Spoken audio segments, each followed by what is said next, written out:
खरोखर खूप आनंद होतो. याचं आणखी एक कारण,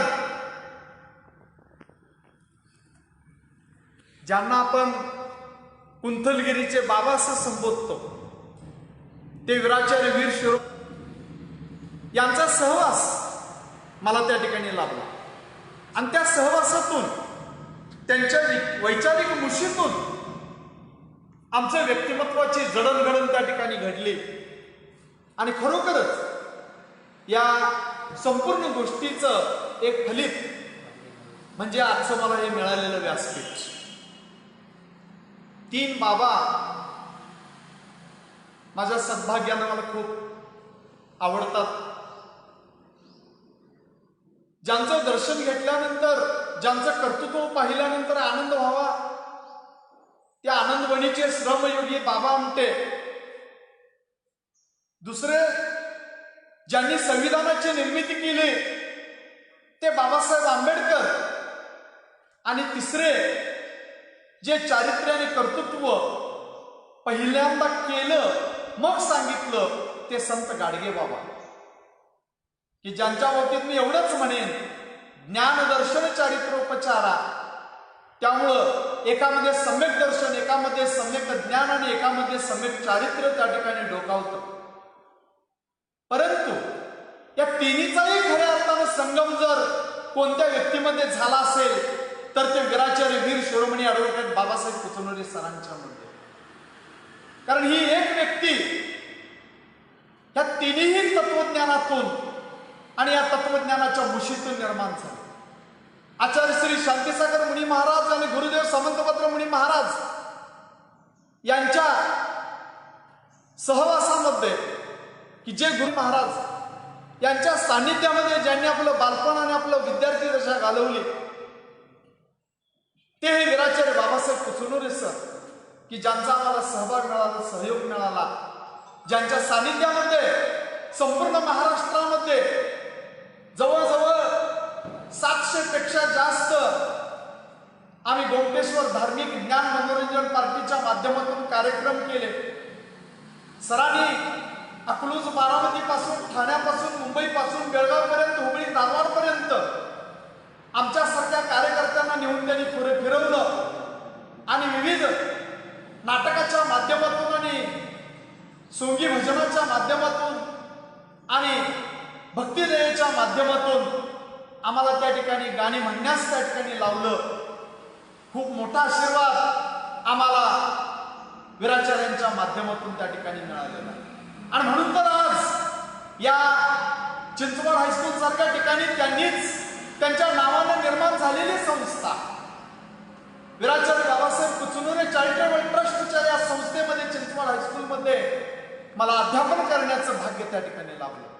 आणि म्हणून अशा 3 बाबांच्या बरोबर आमचे हे 4थे बाबा म्हणजे वीराचार्य बाबासाहेब कुचनोरे सर, की ज्यांनी या वीर सेवादलामध्ये आपलं तन, मन, धन त्या ठिकाणी अर्पण करून आपलं आयुष्य वेचलं. आणि वयाच्या 34व्या वर्षी त्यांचं दुर्दैवी स्वर्गवास त्या ठिकाणी झाला. मला स्वामी विवेकानंद आणि वीराचार्य बाबासाहेब कुचनोरे सरांच्यात खूप मोठं साम्य त्या ठिकाणी आढळलं. एक हिंदू धर्माची ध्वजा शिकागोच्या धर्म परिषदेच्या माध्यमातून जगामध्ये फिरवणारे स्वामी विवेकानंद वयाच्या 39व्या वर्षी वारले. आणि एक जैन धर्माची पताका संपूर्ण भारतामध्ये आणि आंतरराष्ट्रीय स्तरावर नेण्यासाठी वयाच्या 34व्या वर्षी वीराचार्य बाबासाहेब कुचनोरे सरांनी आपलं आयुष्य त्या ठिकाणी अर्पित केलं. दोघेही वक्तृत्वामध्ये आणि दोघेही आपल्या धर्माची ध्वजा संपूर्ण आंतरराष्ट्रीय स्तरावर नेऊन पोहोचवणारे हे 2 व्यक्तिमत्व होते. एकाने शिकागोच्या धर्म परिषदेमध्ये आपलं वक्तृत्व गाजवलं आणि हिंदू धर्माची ध्वजा फडकवली. आणि दुसरा ओरिसा, आसाम, पश्चिम बंगालच्या माध्यमातून आपल्या वक्तृत्वाच्या माध्यमातून संपूर्ण देशामध्ये जैन धर्माची ध्वजा आणि जैन धर्माची पताका त्या ठिकाणी फडकवली. आणि संपूर्ण देश वक्तृत्वामध्ये प्रथम क्रमांक ज्यांनी त्या ठिकाणी मिळवलं ते म्हणजे वीराचार्य स्वामी विवेकानंद म्हणायचे की मला 100 तरुण मुलं मिळाली तर संपूर्ण देशाचा कायापालट त्या ठिकाणी करेल. दुर्दैवाने त्याला 100 तरुण मिळाले नाही. परंतु आमच्या वीराचार्यांचं भाग्य बघा की ज्या वीराचार्यांनी 15,000 तरुणांना घडवलं आणि त्यांच्या पाठीशी 15,000 तरुण त्या ठिकाणी निर्माण झाले आणि या 15,000 तरुणांनी वीराचार्यांना साथ दिली आणि जवळजवळ आज 25,000 तरुणांच्या माध्यमातून महाराष्ट्र कर्नाटक प्रांतामध्ये वीर सेवा दलाच्या माध्यमातून एक व्यसनमुक्त जीवन जगणारी एक पिढी आणि त्याच्याबरोबर वितराग दर्शनापासून वृक्षारोपणापासून विविध स्तरावर काम करणारी आमची ही पिढी आज आपला तरुण कसा असावा, समाजाला तरुण नेणारा, तारुण नेणारा हा तरुण असावा. जो तरू लावतो आणि ही वृक्ष जोपासतो त्याला तरुण म्हणतात, असे ही बाबासाहेबांची विचारसरणी. वीराचार्य वीर शिरोमणी ॲडव्होकेट बाबासाहेब कुचुंबरे सरांनी संपूर्ण महाराष्ट्रामध्ये आणि संपूर्ण कर्नाटक प्रांतामध्ये आणि संपूर्ण हिंदुस्थानामध्ये आपले विचार पेरीत असताना, आपल्या विचारांचं संक्रमण त्या ठिकाणी समाजापर्यंत पोचवत असताना त्यांनी एक व्यसनमुक्त पिढी त्या ठिकाणी निर्माण केली आणि म्हणून आम्हाला त्यांचा अभिमान वाटतो, आम्हाला त्यांचा गर्व वाटतो. अशा या वीराचार्य बाबासाहेब कुचुंबरे सरांच्या बाबतीत बोलत असताना रुकडीच्या शांतीसागर महाराज पुण्यतिथीच्या निमित्तानं फलटणचे प्राचार्य शिवाजीराव भोसले ज्यावेळी बोलत होते त्यावेळी ते आपल्या वक्तव्यामध्ये ते बोलून गेले की हा कुंतलगिरीचा बाबा म्हणजे भगवी वस्त्र याऐवजी पांढरी वस्त्र धारण करणारा या हिंदुस्थानातील एक स्वामी विवेकानंद आहे. ज्या वीराचार्यांना स्वामी विवेकानंदांची पदवी देणारे प्राचार्य शिवाजीराव भोसले, अशा वीराचार्यांनी तरुणांची मनं घडवली आणि तरुणांचं जीवन घडवलं. अशा वीराचार्यांचं फक्त 34 वर्षांमध्ये दुर्दैवानं निधन व्हावं याच्या एवढं दुर्दैव दुसरं कोणतं. आणि म्हणून आज या नेतृत्व प्रशिक्षण शिबिराच्या माध्यमातून ज्यावेळी आम्ही विचार करायला लागतो की आज युवकांची सामाजिक बांधिलकी काय आहे, युवकांनी आज कोणत्या स्तरावर काम केलं पाहिजे, व्यसनमुक्त जीवन जगत असताना युवकांनी समाजासाठी, देशासाठी, राष्ट्रासाठी कोणत्या पद्धतीने स्वतःला समर्पित केलं पाहिजे. आज कोविड-19च्या माध्यमातून गेले 6 महिने आम्ही घरी बसलेलो आहोत, परंतु तरी सुद्धा वीर सेवा दलाच्या माध्यमातून संपूर्ण कोल्हापूर, सांगली आणि बेळगाव जिल्ह्यामध्ये विविध प्रकारचं कार्यप्रणाली अवलंबून असलेलं दिसून येतं आणि हे कार्यप्रणाली जिवंत ठेवण्याचं काम आमच्या वीर सेवा दलाच्या तरुण कार्यकर्त्यांनी केलेलं आहे. हे म्हटलं तर वावगं होणार नाही, चुकीचं होणार नाही. आणि म्हणून वीर सेवा दल मध्यवर्ती समितीला जेवढं धन्यवाद द्यावं तेवढं कमी आहे. कारण अशा नेतृत्व प्रशिक्षण शिबिराच्या माध्यमातून, कुंतलगिरी धर्म संस्कार शिबिराच्या माध्यमातून, पाठशाळेच्या शिबिराच्या माध्यमातून, या विविध शिबिराच्या माध्यमातून याची तरुण मनं घडतायत आणि या तरुण मनांच्या विचारामध्ये वीराचार्यांची विचारसरणींची पेरणी त्या ठिकाणी केली जाते. आणि म्हणून आज ज्यावेळी वीर सेवा दलांचं, युवकांचा विचार केला जातो त्यावेळी आपल्याला समाजाशी जी नाळ जोडली गेलेली आहे त्या गोष्टींचा सुद्धा विचार त्या ठिकाणी करावा लागतो. आज पाहतो आपण की समाजामध्ये चंगलवादी संस्कृती मोठ्या प्रमाणात त्या ठिकाणी वाढायला लागलेली आहे. ही चंगलवादी संस्कृती पाश्चात्य विचारसरणीच्या माध्यमातून रुजते आहे आणि कुठंतरी हे घालवणं आणि कुठंतरी हे कमी करणं हे अत्यंत महत्वाचं आहे. आज पाहतो समाजामध्ये तरुण पिढी ही व्यसनाधीन मोठ्या प्रमाणात त्या ठिकाणी व्हायला लागलेली आहे.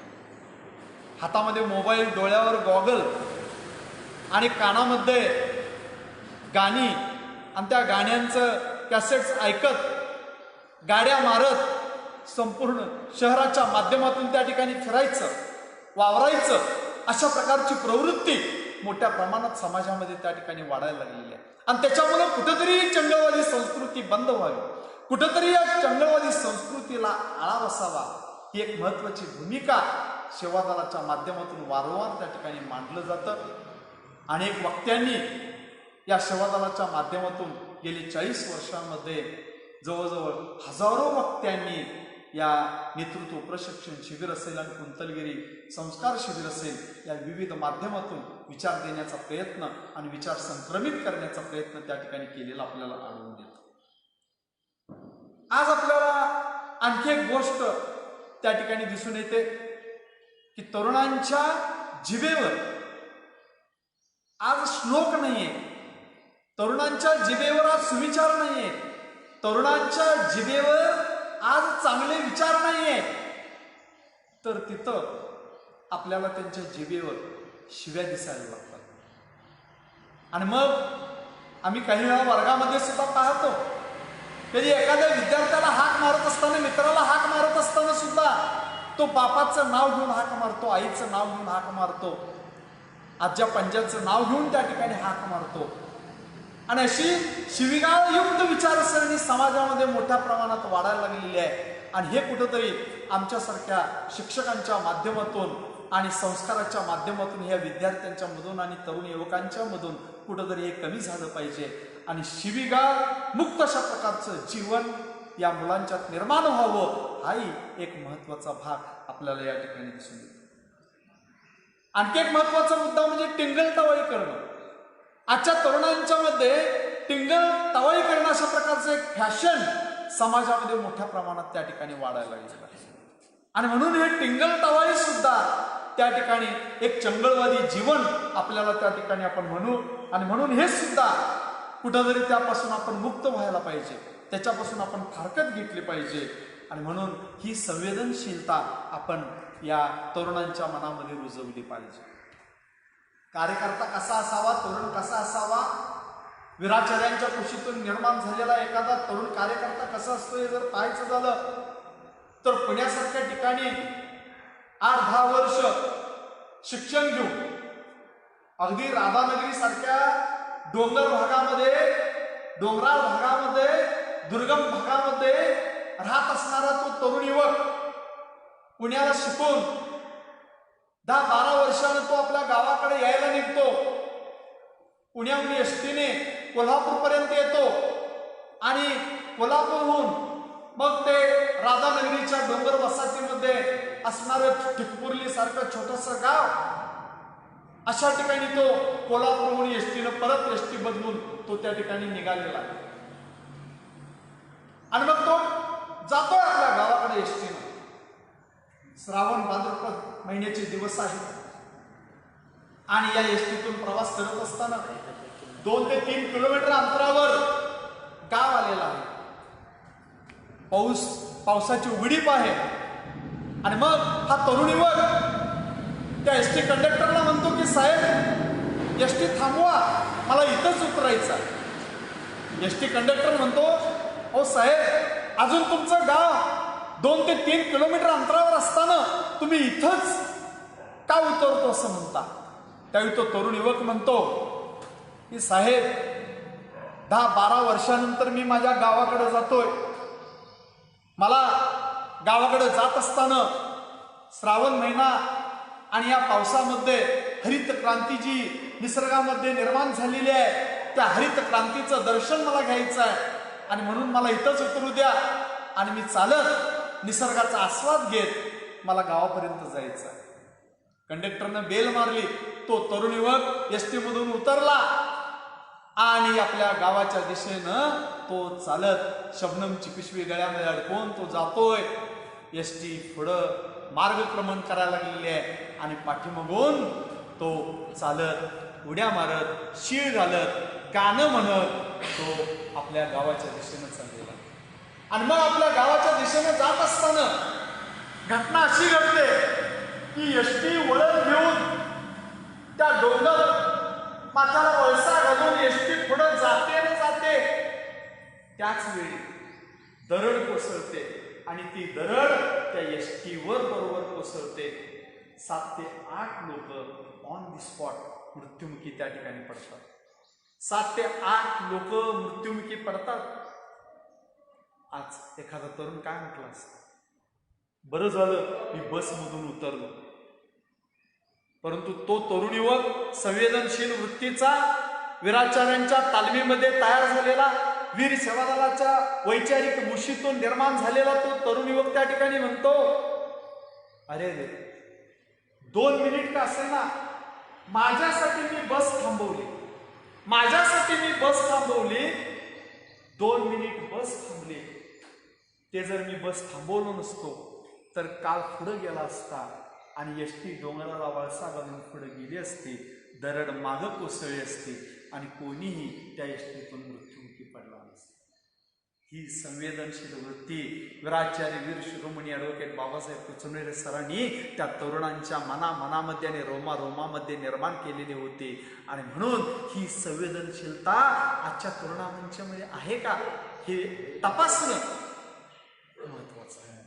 आणि म्हणून या दृष्टीनं आपण या सगळ्या गोष्टींचा त्या ठिकाणी विचार केला पाहिजे, या सगळ्या गोष्टींचं आपण चिंतन केलं पाहिजे. आणि हे ज्यावेळी आपण चिंतन करू त्याच वेळी खऱ्या अर्थानं आपल्याला युवक कसा आहे हे सुद्धा आपल्याला त्या ठिकाणी आढळून येतं. आणि म्हणून एका कवीनं म्हटलेलं आहे की युवक कसा पाहिजे.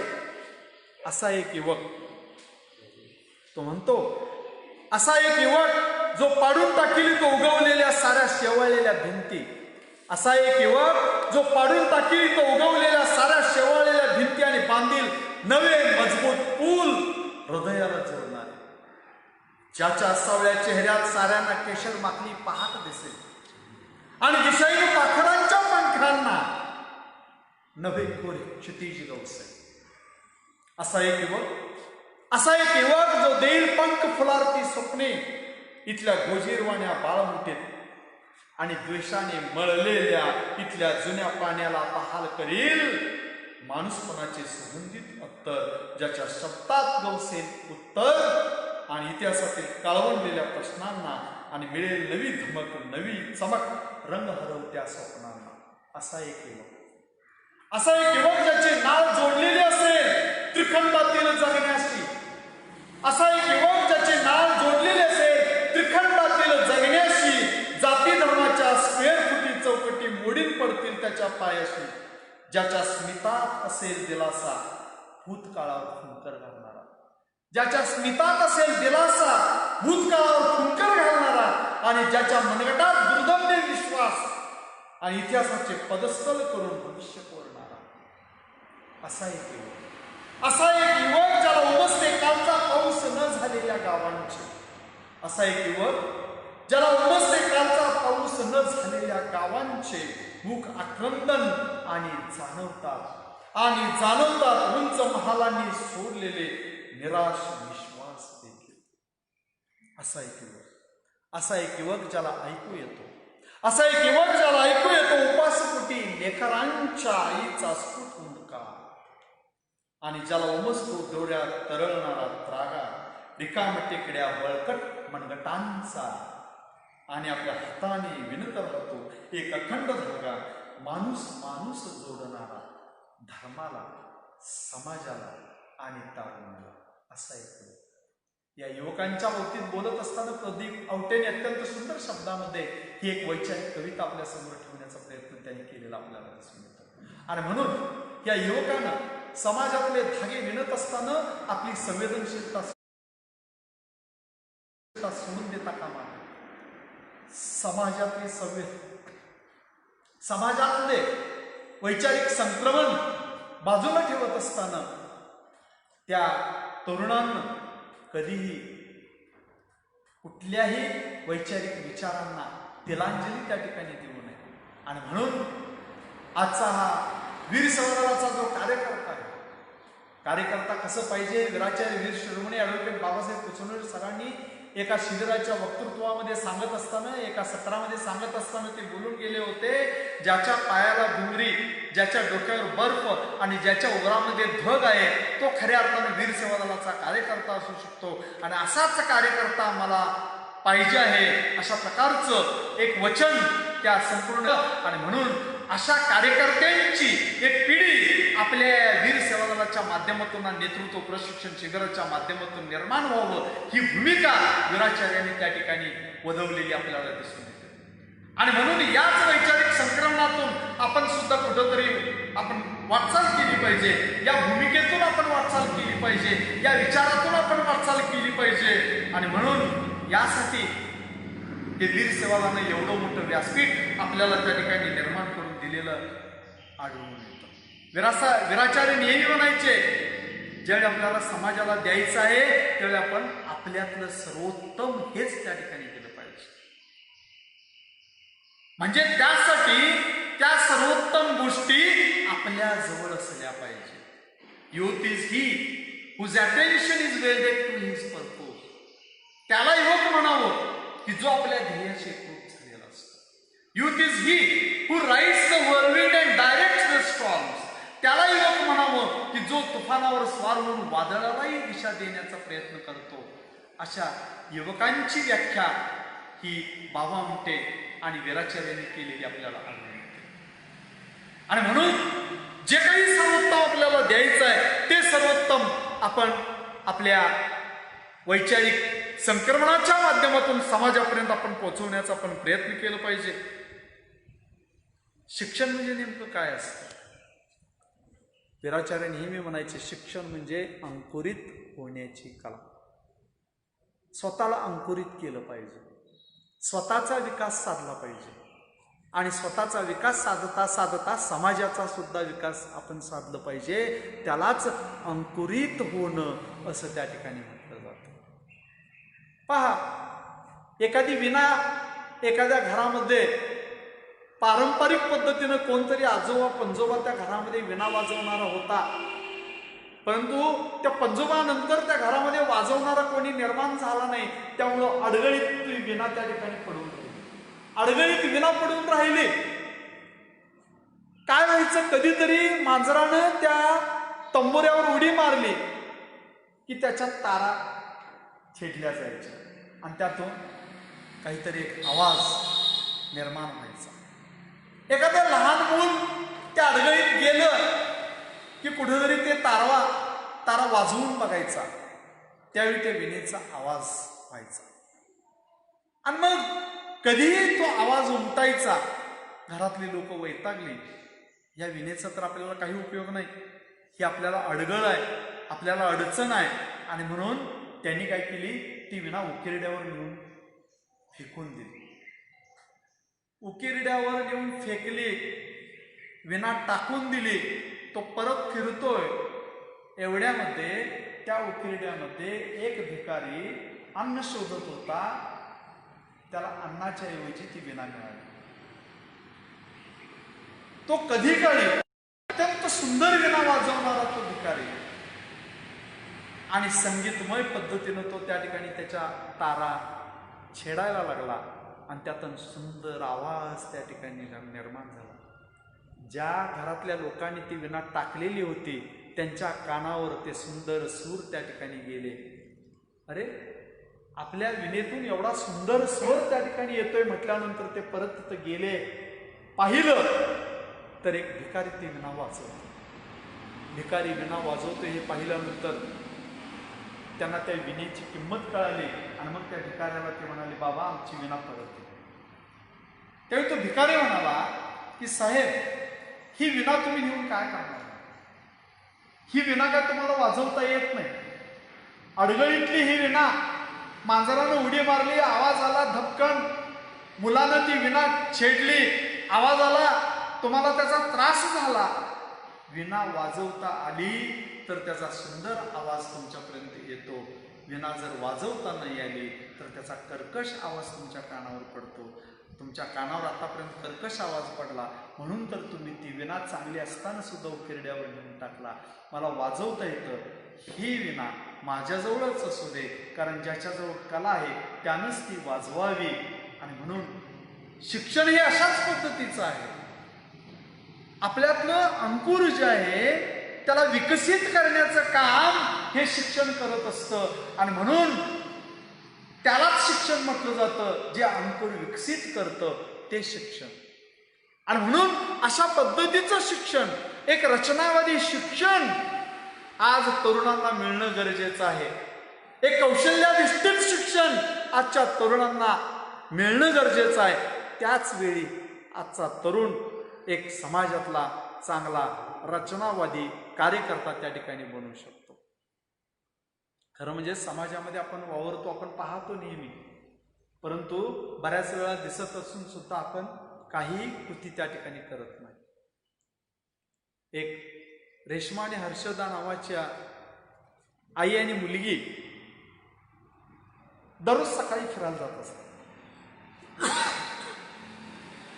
आणि फिरायला जात असताना ते काय करत असतात, मंद गतीनं पळत असतात, मंद गतीनं धावत असतात आणि धावता धावता फिरता फिरता त्यांना दिसतं काय, तर एक जण रस्त्यामध्येच कचरा टाकत असतो. रस्त्यामध्ये कचरा टाकत असलेला पाहिल्यानंतर ती वर्षा नावाची मुलगी आपल्या आईला म्हणते की आई बघ रस्त्यावरच कचरा टाकला जातो. त्यावेळी ती आई रेश्मा आणि ती वर्षाच्या गृहस्थाजवळ जातात आणि त्या गृहस्थाला उद्देशून म्हणतात, हो बाबा कचरा रस्त्यावरच टाकला, तुम्ही जर अशा पद्धतीने कचरा टाकला तर आणखी उद्या कोणतरी इथं आम्ही ढीग मारेल आणि उद्या कचऱ्याची कुंडी इथं निर्माण होईल. तुम्ही कचरा टाकणार इकडं ना आमच्याकडं, आम्ही नेऊन एका खुल्या कुंडीमध्ये त्या ठिकाणी टाकतो. दररोज एक सामाजिक कार्य त्या ठिकाणी करत असतं. एक दिवस रस्त्याला जात असताना त्यांना लक्षात येतं की एक बाबा, एक ग्रहस्थ गाडी धुतोय, चावी सुरू केलेला आहे, बादली भरून वाहते आणि बादली भरून वाहत असताना सुद्धा त्याचं लक्ष नाही आहे, पाणी वाया जात आहे. हे पाहिल्यानंतर ती रेश्मा पळत जाऊन चावीचा कॉक तिनं बंद केलं आणि त्या गृहस्थाला सांगितलं, अरे बाबा काय करतोस, किती पाणी वाया घालवतोस, पाण्याची गरज आहे, पाण्याचा तुटवडा निर्माण होतोय आणि अशा वेळी जर तुम्ही हे पाणी वाया घालवत असाल तर याच्यावर दुर्दैवी दुसरं कोणतं नाही. आणि म्हणून लक्षात घ्या की अशा साध्या सोप्या गोष्टी जरी आपण तरुण म्हणून त्या ठिकाणी करत राहिलो, समाजामध्ये एक सकारात्मक दृष्टिकोन जर आपण समाजाला त्या ठिकाणी देत गेलो तर लक्षात घ्या समाज बदलत राहील. आणि त्यासाठी पहिल्यांदा आपण बदललं पाहिजे. आपण निर्व्यसनी जीवन जगलं पाहिजे, आपण व्यसनमुक्त जीवन जगलं पाहिजे, आपली भाषा समिती आपण चांगली ठेवली पाहिजे. प्रत्येक शब्दामध्ये तोंडात आई घाणेरडी शिवी घेऊन आपण त्या ठिकाणी जर बोलत असू, आईच्या नावानं घाणेरड्या शिव्या जर आपण त्या ठिकाणी देत असू तर आपल्याला तरुण म्हणून घ्यायला सुद्धा त्या ठिकाणी चुकीचं ते ठरणार. दुसरी गोष्ट, आपल्या आईवडिलांची पूजा आपण त्या ठिकाणी केली पाहिजे. पूजा याचा अर्थ त्यांना चांगला रिस्पेक्ट आपण दिलं पाहिजे. का रिस्पेक्ट दिलं पाहिजे? ज्यांनी आम्हाला जन्माला घातलं त्यांच्याशी जर आपण चांगल्या पद्धतीचं रिस्पेक्ट भावना ठेवून जर आपण वागत नसू तर त्याच्यावर दुर्दैवी दुसरं काही नाही. आणि म्हणून आपण आई वडिलांशी रिस्पेक्ट ठेवून वागलं पाहिजे. आपण किती उच्च शिक्षित होऊ, अगदी कॅनडा अमेरिकेला आपण त्या ठिकाणी शिक्षण घेऊन तिथं आपण जगू, परंतु तिथं जरी असू आपल्या आई वडिलांशी नाळ आपण कधीही तोडता कामा नये. त्या आई वडिलांशी बांधिलकी, आपल्याला जन्माला घातलं म्हणून त्यांच्याशी आपण रिस्पेक्ट ठेवण्याचा प्रयत्न केला पाहिजे. ही भूमिका सुद्धा निभावून येणं हे अत्यंत गरजेचं आहे. कारण आज आपण पाहतो माऊलीसारख्या वृद्धाश्रमामध्ये जवळजवळ 40% जैन आई वडील त्या माऊली वृद्धाश्रमामध्ये कोल्हापूर सारख्या ठिकाणी जगत आहेत. मुलं कुठं आहेत? कॅलिफोर्निया, कॅनडा अशा ठिकाणी ती मुलं शिकत आहेत आणि आई वडील वृद्धाश्रमामध्ये त्या ठिकाणी जगत आहेत. अशी समाजाची स्थिती आणि समाजाची परिस्थिती त्या ठिकाणी आपल्याला आढळून येते. आणि मग तिथून लॅपटॉप तो मुलगा पाठवतो आणि त्या लॅपटॉपवर त्या मुलगा म्हणजे नातवंडाचे चेहरे त्या लॅपटॉपवर त्या वृद्धाश्रमातल्या आई वडिलांना त्या ठिकाणी पाहायला मिळतं. आणि मग तो आजोबा हातामध्ये खुळखुळं घेऊन त्या ठिकाणी आपल्या नातवाला त्या फेसबुकवर, लाईव्ह फेसबुकवर त्या ठिकाणी तो अडगुलं मडगुलं म्हणून दाखवतो. अडगुलं मडगुलं सोन्याचं कडगुलं, मखमली पायात रुपेरी वाळा, अशा या पावसात वादळ वाऱ्यात कुठे रे लाडक्या जातोस बाळा, आवाळ गरजते बिजली नाचते नदीच्या डोहात कालिया काळा, शपथ गळ्याची नकोरे नकोरे बाहेर जाऊस लाडक्या बाळा. काय अवस्था झालेली आहे आज आजोबाची. आजी हातामध्ये डपली घेऊन त्या लॅपटॉपच्या समोर त्या ठिकाणी ती रांगते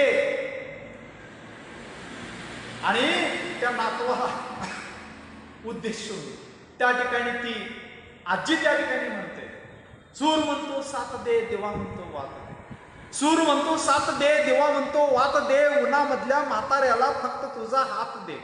सूर म्हणतो साथ दे देवा म्हणतो वात दे, उन्हामधल्या म्हाताऱ्याला फक्त तुझा हात दे. आभाळ म्हणतो सावली दे, जमीन म्हणतो पाणी दे, माळावरच्या म्हाताऱ्याला फक्त तुझा आधार दे. माळावरच्या म्हाताऱ्याला फक्त तुझा आधार दे. लक्षात घ्या, आजच्या आजोबा आजींची ही स्थिती जर पाहिल्यानंतर आपल्याला खऱ्या अर्थानं त्या ठिकाणी लक्षात येतं या जाणीवा प्रगल्भतेच्या वाटेतून आपण सक्षम करणं गरजेचं आहे. आणि ज्यावेळी ह्या जाणीव आपण सक्षम करू त्याच वेळी आपण खऱ्या अर्थानं तरुण म्हणून घ्यायला त्या ठिकाणी सजग आहोत. तरुण म्हणून घ्यायला आपण त्या ठिकाणी विचारशील आहोत. आपली वैचारिक बैठक जी आहे, वैचारिक भूमिका जी आहे, ही वैचारिक भूमिका खूप महत्त्वाची आहे. आणि म्हणून या दृष्टीनं आपण त्या ठिकाणी विचार केलं पाहिजे. या दृष्टीनं आपण त्या ठिकाणी आपले विचार जोपासले पाहिजे. कारण या विचाराच्या माध्यमातूनच आम्ही भारताचे लोक, we the people of India having solemnly resolved to constitute of India, हे जे आपल्या घटनेतील सरनामा जो आहे, स्वातंत्र्य, समता, बंधुता आणि धर्मनिरपेक्षता, ह्या ज्या गोष्टी आहेत, ह्या गोष्टी खऱ्या अर्थानं आपण मनीमानशी जोपासलं पाहिजे. कारण प्रत्येक युवकाचं हे कर्तव्य आहे. आज समाजामध्ये जी हुकुमशाही प्रवृत्ती निर्माण होण्याचा प्रयत्न होतोय, देशाचं राजकारण त्या ठिकाणी बदलायला लागलेलं आहे, देशाची परिस्थिती त्या ठिकाणी बदलायला लागलेली आहे. अगदी RSS सारख्या संस्थेनं 10 कमांडमेंट्स मध्ये चातुर्वर्ण्य व्यवस्था त्या ठिकाणी सांगायचा प्रयत्न करतोय. हे कुठंतरी चातुर्वर्ण्य व्यवस्था परत नव्यानं मोडून काढणं गरजेचं आहे. आणि त्यासाठी हे 10 कमांड्स जे RSSनं जोपासण्याचा प्रयत्न तो करतोय, ते आपण पहिल्यांदा मोडून काढलं पाहिजे. आणि त्याच्यासाठी we the people of India having solemnly resolved to constitute of India, स्वातंत्र्य, समता, बंधुता आणि धर्मनिरपेक्षता या गोष्टी ज्या आहेत, या गोष्टींची जोपासना करणं त्या ठिकाणी गरजेचं आहे. आणि हे जर आपण त्या ठिकाणी विसरलो तर काळ आपल्याला त्या ठिकाणी क्षमा करणार नाही. आणि म्हणून या दृष्टीनं या गोष्टी खूप महत्वाच्या आहेत. त्याच्यासाठी स्वतःला आपण तपासलं पाहिजे, स्वयं आत्मपरीक्षण आपण करण्याचा प्रयत्न केलं पाहिजे. स्वतःला आपण कधी छोटं समजू नये. म्हणजे एक तरुण कार्यकर्ता हातामध्ये 2 बिया घेऊन त्या ठिकाणी चाललेला आहे. जोपर्यंत त्या दोन्ही बिया हातामध्ये आहेत, मुठीमध्ये आहेत, तोपर्यंत त्या बियांना आनंद वाटत असतो. अरे, अगदी मुलायम असा स्पर्श आपल्या हाताला जाणवतोय, खूप सुंदर अशा प्रकारचं जीवन आपल्याला मिळालेलं आहे. परंतु तो तरुण त्या दोन्ही बिया असं फेकून देतो. फेकल्यानंतर एक बी एका खड्ड्यात पडते. खड्ड्यात पडल्यानंतर ती बी स्वतःला काय समजते, अरे किती मी दुर्दैवी आहे, माझं काय नशीब, मी त्या किड्या मुंगींच्या जागी त्या ठिकाणी पडलो, आता माझं कसं होणार. आणि मग ते बी थडपडायला लागलं आणि मग त्याला खरोखरच किडे मकोडे त्या ठिकाणी लागले आणि त्याचं आयुष्य संपुष्टात आलं आणि त्या बीचं अस्तित्व सुद्धा संपलं. परंतु दुसरं बीज जे होतं, ते बीज ज्या जमिनीमध्ये पडलं, ते सुद्धा त्या मातीमध्ये वावरत असताना, त्या मातीमध्ये फिरत असताना ते बी विचार करायला लागलं, अरे किती मोठी संधी मला मिळाली, मला ही सुगंधित माती मिळाली.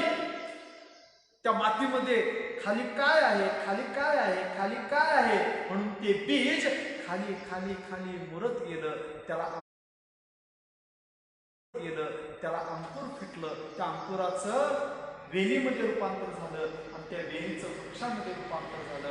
त्याला अनेक बिया, फुलं, फळं त्या ठिकाणी बहरली, लगटली आणि त्याचं वटवृक्षामध्ये रूपांतर झालं. ज्या बियाने वटवृक्षामध्ये रूपांतर झालं आणि ते केळू मकोडे खाऊन टाकलं, त्याचं अस्तित्व सुद्धा समाजामध्ये त्या ठिकाणी पाहायला आपल्याला मिळालं. आणि म्हणून आपल्याला सुद्धा जीवनामध्ये जगत असताना जी संधी मिळालेली आहे, ती संधी सकारात्मक म्हणून आपण त्या ठिकाणी घ्यावं आणि आपलं जीवन सफल त्या ठिकाणी करण्याचा आपण त्या ठिकाणी प्रयत्न करावा. ही सगळ्यात महत्वाची अशा प्रकारची गोष्ट आहे. कारण कसं आहे, आपण स्वतःला छोटं समजलो तर तिथं आपलं अस्तित्व संपलं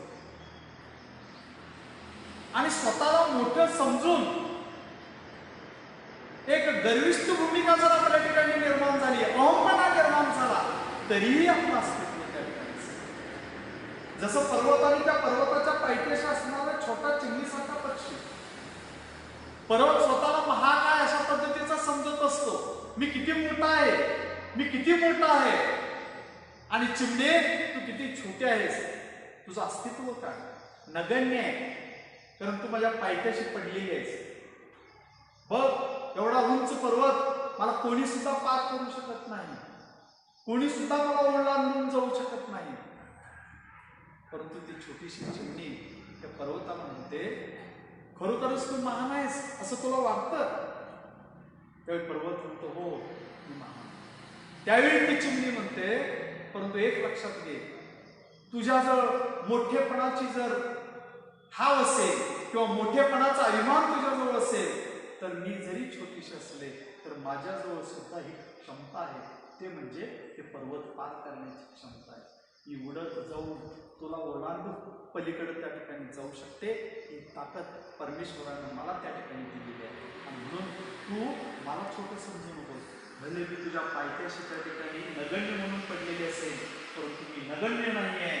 माझी विचारधारा आणि माझं क्षमता कौशल्य सुद्धा प्रचंड ताकदीचं आहे, प्रचंड मोठं आहे. आणि ते क्षमता कौशल्य वापरून मी उड्डाण करून पर्वत सुद्धा पार करू शकतो. ही ताकद माझ्याजवळ आहे. आणि म्हणून तरुणांना लक्षात घ्या, त्या चिमणीसारखे विचार त्या ठिकाणी ठेवावं. त्या पर्वतासारखं जरी विचार असलं तरी अहमन्यता आपल्याजवळ असता कामा नये, गर्व अहंकार आपल्याजवळ असता कामा नये. त्या चिमणीसारखं क्षमता निश्चित कौशल्य आपल्याजवळ त्या ठिकाणी असलं पाहिजे, म्हणजे पर्वत पार करण्याची ताकद सुद्धा आपल्याजवळ त्या ठिकाणी निर्माण होऊ शकते.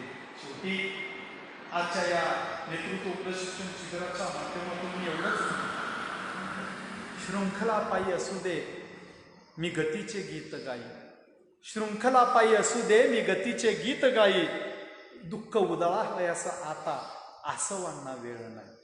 शृंखला पायी असू दे मी गतीचे गीत गाई, दुःख उधळावयास आता आसवांनाही वेळ नाही. कोंडलेल्या वादळांच्या या पहा अनिवार्य लाटा, कोंडलेल्या वादळांच्या या पहा अनिवार्य लाटा, माणसासाठी उद्याच्या येथून निघतील वाटा, माणसासाठी उद्याच्या येथून निघतील वाटा. पांगळ्यांच्या सोबतीला येऊ द्या बलदंड बाहू, पांगळ्यांच्या सोबतीला येऊ द्या बलदंड बाहू, निर्मितीच्या मुक्त गंगा द्या इथे मातीत वाहू, निर्मितीच्या मुक्त गंगा द्या इथे मातीत वाहू. नांगरू स्वप्ने उद्याची, नांगरू स्वप्ने उद्याची, येथील फुलतील शेते घाम गाई